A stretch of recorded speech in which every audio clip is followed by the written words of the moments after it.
बच्चों, आपकी 10th standard की क्वेश्चन बैंक आ चुकी है। ये क्वेश्चन बैंक इंग्लिश सब्जेक्ट की है। तो चलिए देखते हैं क्या है तो आगे। तो दोस्तों, ये पहला क्वेश्चन बैंक है इंग्लिश सब्जेक्ट का। तो देख लीजिए, गौर से देख लीजिए। अगर आपको देखना है तो वीडियो पॉज भी कर सकते हो, तो आपको क्लियरली दिख जाएगा।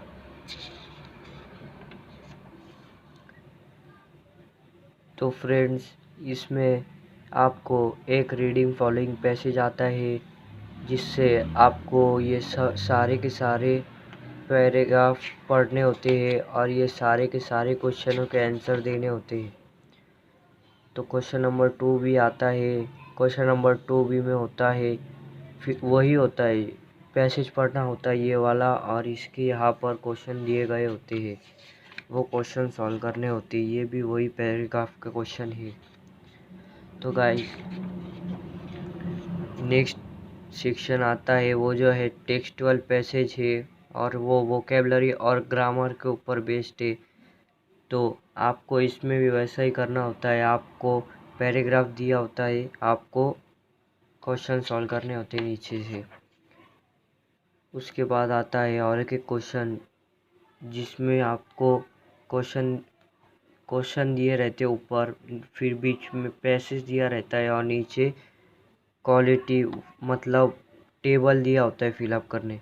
तो गाइस, ये क्वेश्चन बैंक है, इसमें से कुछ भी आने की संभावना ज़्यादा है, 50-50% है।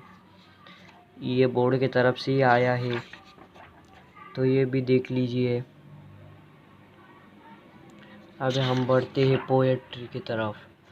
तो क्वेश्चन नंबर 3 में आता है पोएट्री। इसका मतलब है कि आपको एक पोएम दी होगी, और यहाँ पर सवाल होंगे, तो आपको पोएम में से ढूंढ कर आंसर लिखना होगा। और ये है appreciation of poem. Appreciation of poem के लिए मेन पॉइंट यहाँ पर दिए गए हैं, और इसकी मार्क स्कीम बताई गई है। तो आपको अगर देखना है तो देख लीजिए।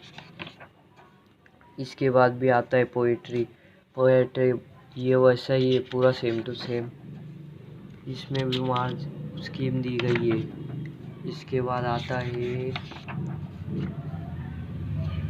Read the following unseen passage. इसके बाद आता है अनसीन पैसेज। उसमें आपको यहाँ पर पैसेज दिया होता है, यहाँ पर आपको क्वेश्चन दिए होते हैं, तो आपको इस पैसेज में से क्वेश्चन ढूंढकर लिखने होते हैं। नेक्स्ट आता है समरी राइटिंग। आपको क्वेश्चन नंबर 4A में जो क्वेश्चन नंबर 4A होता है, उसमें जो आपको ये दिया गया रहता है, तो आपको इसका शॉर्ट फॉर्म बनाकर लिखना होता है। और ये शॉर्ट फॉर्म ऐसा ही नहीं होता है कि ये जो ले लिए अपने दिल से लिखना होता है वो। और इसके बाद आता है नॉन टेक्सटुअल पैसेज। ये भी वही है जो मैंने पहले बताया था कि आपने कभी ऐसा पैसेज नहीं देखा होगा जो ये वाला पैसेज होता है। इसके बाद आता है लेटर। लेटर में आते हैं इनफॉर्मल और फॉर्मल। उसके बाद आता है information transfer, verbal to non verbal, non verbal to verbal. ये है नॉन वर्बल टू वर्बल। उसके बाद आता है क्वेश्चन नंबर 6B में स्पीच राइटिंग।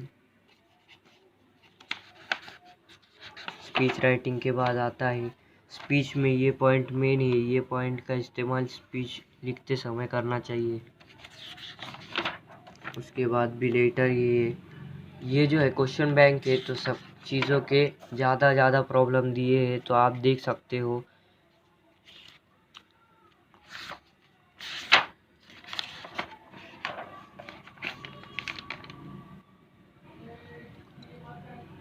तो फ्रेंड्स, बाय बाय। और आज की वीडियो में इतना ही था।